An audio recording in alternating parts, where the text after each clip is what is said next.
Hi!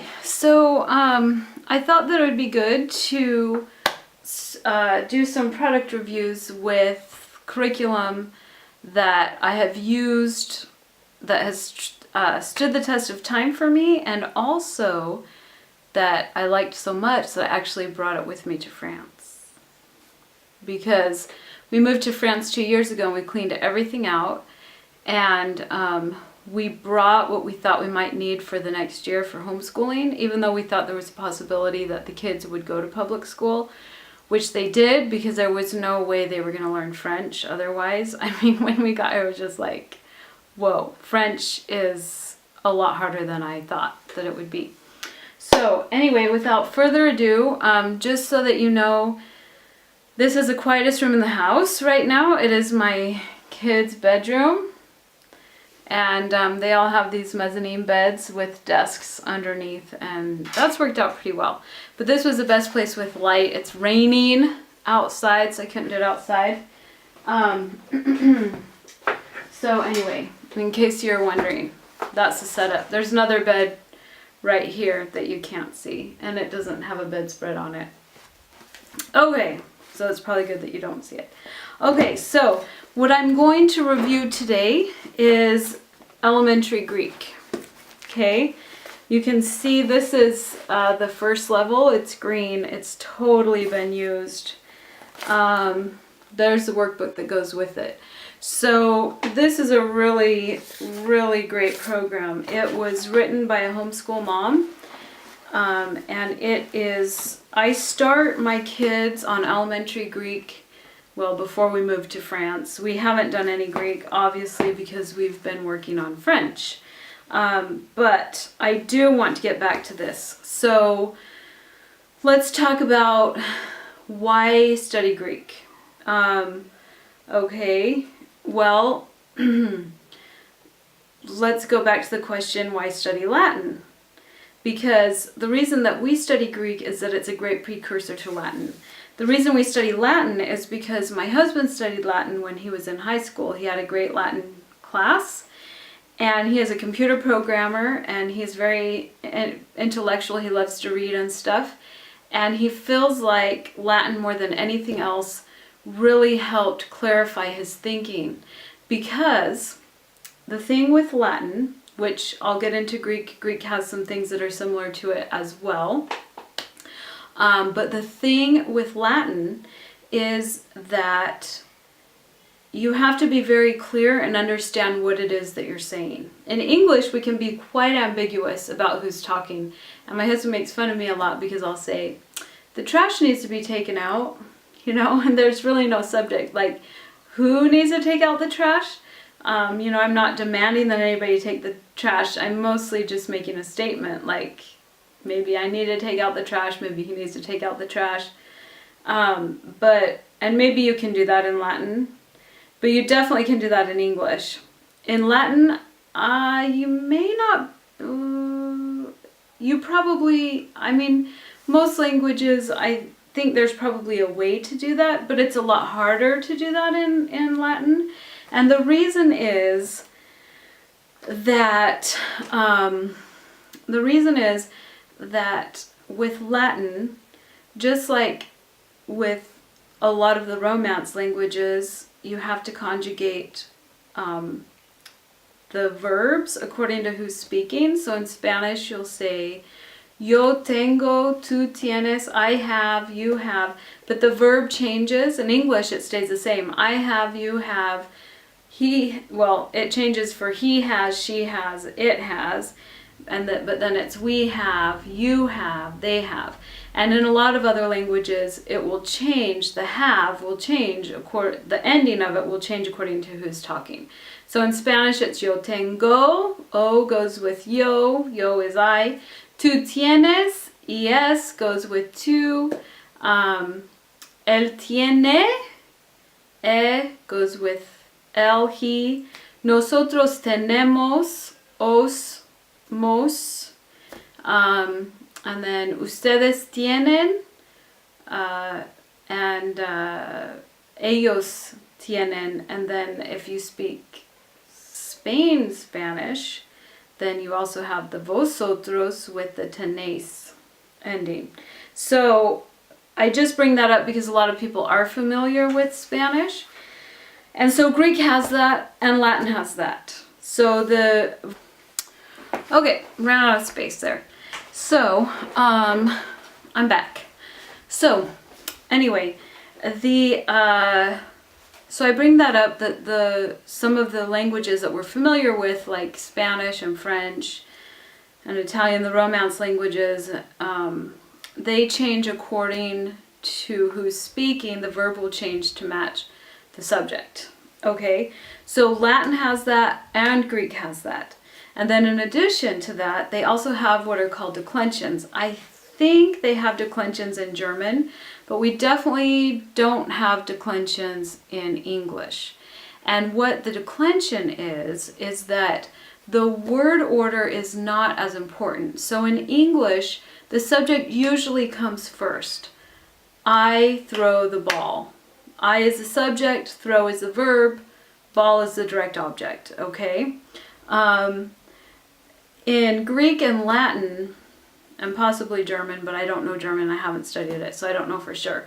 But I'm sure other languages, they have what are called declensions. And so the ending of the noun will change according to what it's doing in the subject. So there are 4 declensions in Greek. There are, I think, 5 declensions in Latin. So here is a page, one of the pages, and this has the endings for the four declensions of Greek, because this is the first year Greek book, even though the cover is totally missing. But it's very loved. This is probably the 4th one we've had, because the kids have to use it to do their workbook and to really learn it and everything.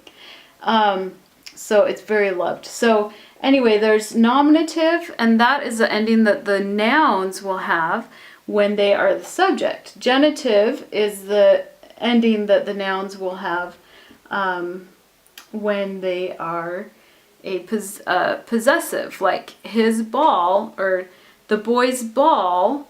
Boy will have a certain ending to show. In English, we just have apostrophe S to show, so we do sort of have a genitive case.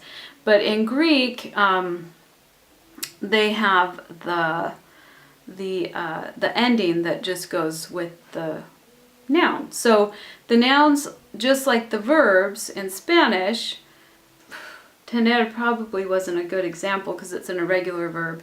But let's take comer. Yo como, tú comes, él come. So the root of the word stays the same, and then just the endings change. And that's the same with Greek and Latin for nouns and verbs. So verbs will have different endings according to what the subject is, and the verb goes with the subject. And then in Greek and Latin, the nouns will also have a root, and then the ending changes. So why do we study, so we want to study Latin because Latin is really good. A lot of English comes from Latin, a lot of the Romance languages come from Latin, so it really helps with vocabulary. A lot of like the scientific language comes from Latin. So it helps your general understanding vocabulary-wise, and then it really trains your brain. Sort of the same way math does, that you have to be very exact and very clear, but Latin does it in a way that is with your language side of your brain. So anyway, the results are that kids who take Latin score like 30%. Don't quote me on this, but they score higher on ACT tests than kids who study Spanish or even French. So it really helps your thinking clearly and stuff. And how cool would it be to read like the Bible in Greek? And this is Koine Greek, which is Bible Greek. So this is not modern Greek. And then, the old Latin texts. And we have quite a few.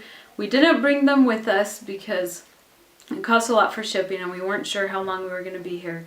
but we kept all of our Loeb classics that has one side in Greek, one side in English, or one side in Latin, one side in English, and it would just be cool to be able to read those. So anyway, but definitely not a requirement, just something that maybe one of our kids will want to do sometime. So, and it just helps you. It's kind of a classical model of education, learning things that people used to learn a long time ago that we don't really teach in schools anymore. And it just really goes back to being able to think clearly. Okay, so that's my spiel on Latin and Greek in general. And now for why I like this curriculum so much. I start it with my kids once they're reading pretty well on their own and they can write pretty well. Then we start this. One thing that's really cool is that Greek has a different alphabet. But our alphabet does come from Greek, so it's not so different that it's totally,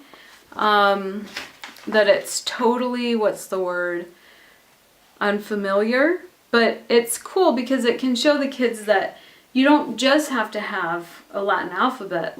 And so then maybe if they want to study Japanese or Arabic or something, they won't be so scared because they're familiar with other alphabets. So for the alphabet, it looks like the first 2 chapters are just learning the alphabet and the pronunciation. And then the 3rd chapter, we start to learn about verbs. And what's great here, you can see this is chapter 3. It has an explanation. It's very simple, very easy for someone who's never studied it before. I'd learned all this stuff along with my kids, and that's fun too because you get to learn with them, and learning is fun and growing and stuff, and so you don't get bored too. Although going through it the 3rd and 4th and 5th time, it's sort of like even with teaching math, when I go over it, when I teach them, then I really learn it. So anyway, but it's great because it's divided into 30 weeks, which is about how much you need for a school year. And each of the 3 levels have, they're all divided into 30 weeks. And so it's basically the information that you want to try to learn in that week. And it's divided into 30 weeks, and then each lesson is divided into 5 days. And so this is chapter 3, which is the first one, which is an introduction to verbs, which can be kind of difficult for kids. And actually this is just the vocabulary, so it's not going into conjugations yet. But there you just learn 5 new words each week. You learn just one line of a Bible scripture. So this one is, in the beginning was the Word, John 1:1. Anarche ein hologos. Anarche ein hologos. And it comes with a CD too, so that you can know that you're pronouncing it correctly. And so that's the first line of the scripture that we memorize, but it actually has, the full scripture actually has, this is in the back, the memory verses, it's 3 lines. So, enarhe ein hologos, kai hologos ein pros ton theon, kai theos ein hologos. John 1:1. And so all my kids know that one. And then we would review later on and stuff. So also by the end of this first year, you have 1, 2, 3, 4, 5, 6, 7, 8, 9, 10 scriptures from the New Testament, original Greek New Testament, memorized. And then look at all these words that you'll have memorized by the end. So there's a lot, probably, 30 times 5, although there are a few review chapters. but 3 times 5 is 150. So there's probably about 100 words. And then it's in English and Greek, a little glossary in the end, at the end. And so here's another one. So this one, you know, and they're, according to what the verbs end with, they'll have different endings, you know. So the first year you learn, you'd learn 2 of the declensions, and you learn, I think, all 3 of the types of conjugations. So declensions are nouns, conjugations are verbs. Oh, and then also adjectives, just like in Spanish and in French, they need to match the gender of the noun. In English, we don't have genders, but in Greek and French and Spanish and Latin, they have genders. And then, so, and also singular and plural. And according to whether the noun is singular or plural, is whether it determines which article you use, if it's going to be a masculine, feminine, neuter, or singular or plural form. So anyway, but, you know, that may sound really confusing, especially if you haven't studied another language yet. But the great thing about this book is it goes really slow. And I think that with my kids, we started, my oldest, I think she was 7 when we started, and her sister was 5.5 or going on 6, because they're very close in age. And so we probably took 2 years to get through the first book with them. And so I start the kids when they're reading and writing well, but we go at our own pace. We weren't able to do everything in a week and be able to keep it in our minds. We needed more time to go over it, but it's nice because you can definitely do this in 15 minutes a day. Okay, I'm back again. And so you can easily do this in 15 minutes a day. And so I would incorporate this into our group time plan, and we would go over the vocabulary words for the week and the scripture for the week, and we would do review of what we've learned, and I would print off word lists, or I would photocopy it. And then they also have in their workbook something to do.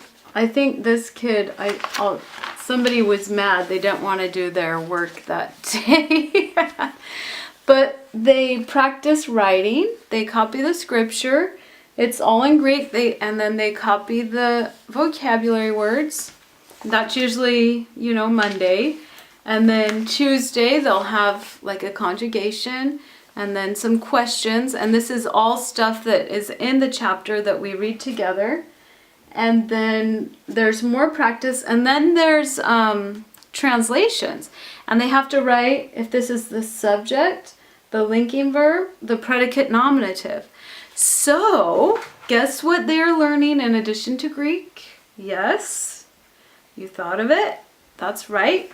Grammar. Grammar, grammar, grammar. And that is another reason to study Latin. And Greek is not as, involved or as difficult maybe as Latin is. And that's why we start with Greek, because it doesn't have quite as many declensions. It does have a different alphabet, but then also this series is just fantastic. And I don't have the CDs. I think I might have brought 1 or 2 of the CDs. I think we have them ripped so that, yeah.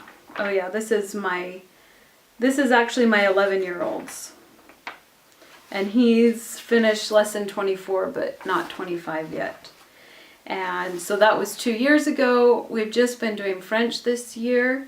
And the year before that was basically French, because they went to public school to learn French. So I am getting excited looking at this again, because I have a lot of good memories with this, and it's just so good. Now my kids are learning a lot of grammar through French. I think that studying foreign languages is a great way to learn grammar. But I am going to have them do this again because it's fun. It's interesting. It makes them feel kind of special, like they're doing something that not everybody does. And it's a great way to do grammar, to learn grammar. So it did really help all my kids when we started studying French. They understood what conjugations were. They understood that adjectives need to match and that there are, that nouns can have gender. And so that did help them with French. So anyway, that's basically it. This is year 2, and usually by year 2, we can go through it more. And by year 2, I don't have to do as much with them. It's pretty self-explanatory. So they a lot of times do that themselves. But, you know, sometimes I think I did make some tests for them to fill out for vocabulary. And then we would also have them recite Greek scriptures. Oh, I just want to do this so much. It's so hard to decide which things should do, because as soon as I said we should do Greek scriptures, I was thinking we should do French scriptures. We do English scriptures. So anyway, we don't have to do everything every year, but I definitely want to get my younger kids doing this again, because it's just good for, it's a good foundation for grammar, for Latin, for classical education, for being able to think clearly, and for being ready for logic. And so, okay, so that's year 2. It's thicker than year 1. And then year 3, actually year 2 is the thickest, but they're still divided up the same way. And year 3, my kids, my 2 oldest have gone all the way through. My 15-year-old was 13, and he was almost done with year 3, I think. Is this his? This is somebody's workbook. Let's see. Yeah. So he was also, actually this is not my oldest. This is my next son. But they kind of worked together. So he made it through chapter 24 too. So he's almost done. So I think, and I'm sure I have my oldest ones too. So that will be 4 kids. So this year, this coming year, I'm going to have them finish this, because that will mean that 4 of my 8 kids have done this program all the way through.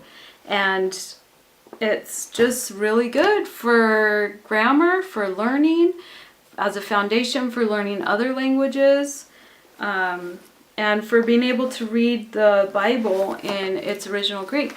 So I will put the link for this program in the description or in the show notes, however you're listening to this. Hopefully I'll get it as a podcast too, although you can't see it as well. But so if you want to see it, check out the YouTube video. And that's what we've done, and I think 4 kids is pretty good. And the younger kids, I'm going to have them all do it. My oldest younger kid, he's already started. He's already almost done with year 1. So yeah, they can definitely do this.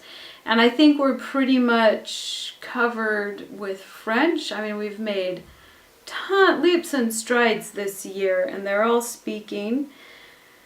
So I will say it is nice to have this as kind of like, this has been kind of our grammar program. And it's not perfect because you still have to learn punctuation and stuff for English. But it definitely helps. I mean, my kids all know what nouns and verbs and adjectives and articles are. It's just,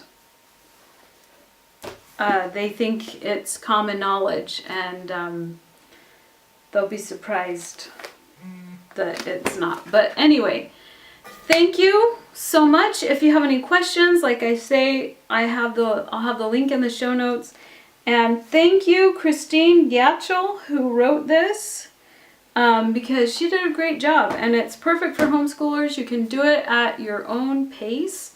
You can try to keep up with the pace recommended, but It's great. So thank you, and till the next product review. Bye!